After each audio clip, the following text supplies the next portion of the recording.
Saya Andreawan Liwe. Di sini saya akan menjelaskan mengenai pengertian pembukuan double entry. Sistem double entry atau dalam bahasa Indonesianya adalah pencatatan ganda, merupakan sebuah konsep transaksi di mana setiap transaksi di dalamnya akan melibatkan minimal 2 akun.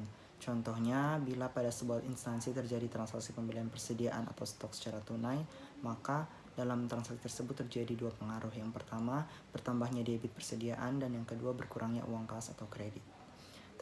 Terciptanya sistem double entry ini adalah untuk menjaga keseimbangan atau persamaan akuntansi, di mana rumus bersama akuntansi yaitu liabilitas ditambah ekuitas sama dengan aset.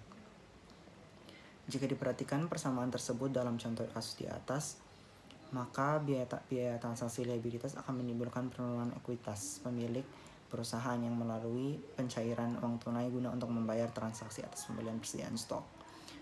Jumlah yang diinput sebagai audit harus sesuai dengan yang ditambahkan sebagai kredit dalam buku besar.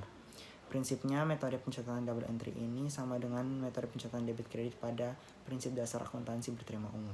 Namun, ada sedikit perbedaan formulasi persamaan akuntansi pada akuntansi keuangan daerah, yaitu formulasinya belanja ditambah aset sama dengan kewajiban ditambah ekuitas ditambah dengan pendapatan.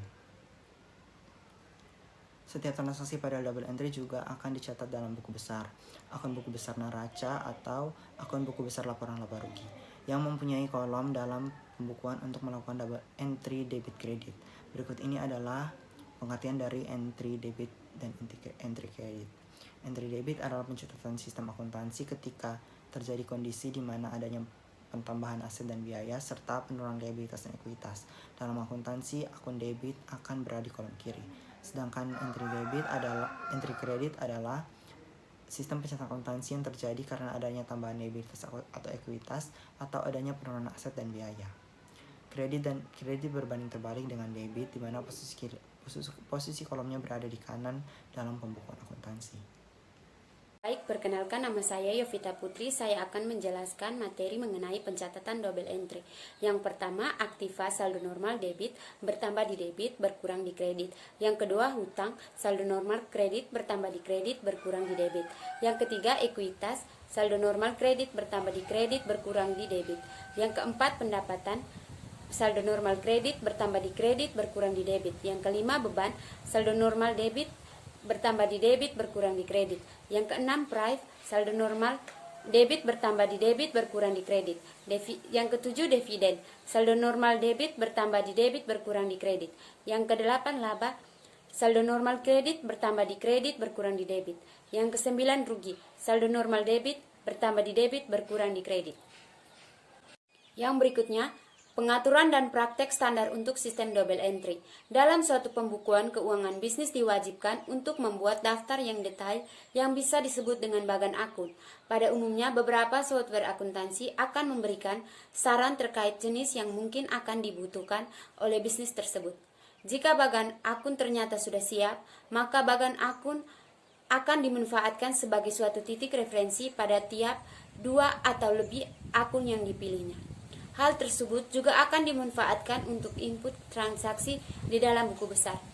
Sekarang kita juga mampu menghapus beberapa akun yang dirasa tidak digunakan dan menambah banyak bagan akun yang dirasa berguna. Pada umumnya, entry pertama akan diisi dengan akun dan jumlah yang harus didebit.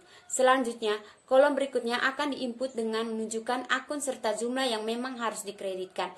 Pada tiap entry, 2 baris itu akan dikenal sebagai entry jurnal umum. Perkenalkan, nama saya Maria Mariane Sariningsi, NIM 18100-20149. Berikutnya, saya akan menjelaskan materi tentang keunggulan penggunaan sistem double entry.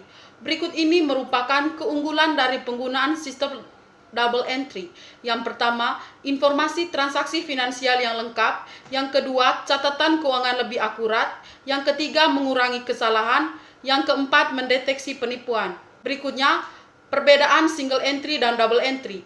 Single entry dan double entry adalah 2 cara dasar pencatatan transaksi keuangan yang berbeda dalam dunia akuntansi. Perbedaan antara keduanya yaitu, yang pertama, single entry merupakan sistem pencatatan tunggal yang menggunakan metode pencatatan transaksi keuangan yang dilakukan hanya 1 kali. Di dalamnya hanya terdapat daftar transaksi yang mempengaruhi arus kas. Artinya, sistem penerimaan kas akan dianggap sebagai kas masuk, Sebaliknya, pembayaran kas akan dianggap kas keluar. Biasanya sistem single entry dimanfaatkan oleh bisnis kecil yang mana neracanya tidak begitu diperlukan untuk kontrol keuangan maupun kebutuhan pajak. Yang berikutnya, double entry.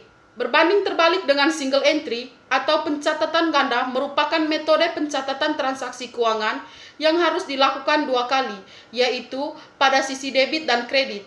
Metode ini dibutuhkan untuk seluruh model bisnis yang harus menghasilkan laba, rugi, dan neraca.